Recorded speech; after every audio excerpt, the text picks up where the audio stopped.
The economic convulsions that racked Western societies between the two world wars were seen at the time by most Marxists as being the breakdown of the capitalist system which Marxist theory had always predicted. However, whereas according to the theory this was supposed to lead to communism, in not one single such Western society did communist regimes emerge. What did emerge in several of them was fascism. Some Marxists were disillusioned by this to the point of abandoning Marxism. Others refused to question Marxist theory regardless of what actually happened. But there were many in between, people who remained or wanted to remain Marxists, but who felt that Marxism would have to be seriously re-examined if it was to continue to remain credible. One such group of people came together in Frankfurt in the late 1920s and have come to be known since as the Frankfurt School. Actually, they didn't stay in Frankfurt long, but the name has stuck. They left Germany in the early 1930s, in the period just before and after the Nazis came to power, and by the mid-30s the key figures had all settled in the United States. These, to mention three, were Adorno, a man who seemed equally at home in philosophy, sociology and music; Horkheimer, a philosopher cum sociologist, less brilliant than Adorno but perhaps more solid; and the one who has turned out in the end to be the most famous and influential of them all, the political theorist Herbert Marcuse. Their influence grew slowly, but grew nevertheless over a long period and reached a spectacular peak in the 1960s. Many things contributed to this. One was the powerful revisionist movement among Marxist in communist countries throughout Eastern Europe, culminating in the Prague Spring of 1968.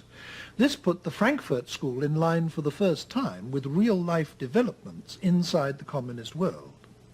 Another, obviously related, was the tremendous revival of interest in Marxism among people in the West, especially educated young people. This also culminated in 1968, the year which saw the high point of student violence all over Europe and the United States, and looked for a moment in Paris as if it might even come close to genuine revolution. The would-be revolutionaries of that day proclaimed one man more than others as their political mentor, and that was Marcuse. They painted the walls with phrases from his books in order to make it known to the world that they were going to turn his ideas into reality.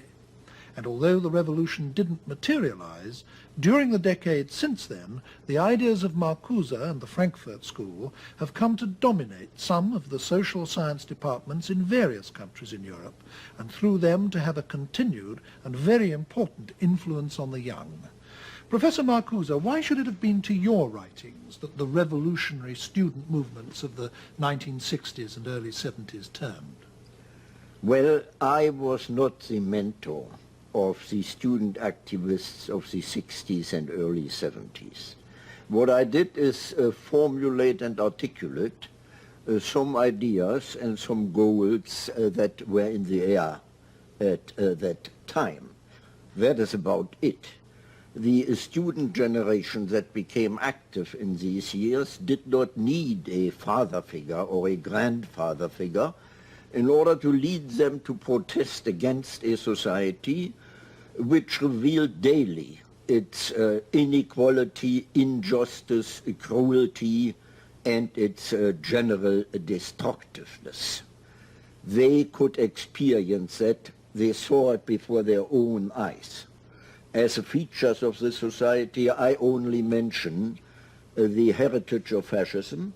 Fascism was militarily defeated. The potential for a repetition was still there. I would like to mention racism, sexism, the general insecurity, the pollution of the environment, the degradation of education, the degradation of work, and so on and so on.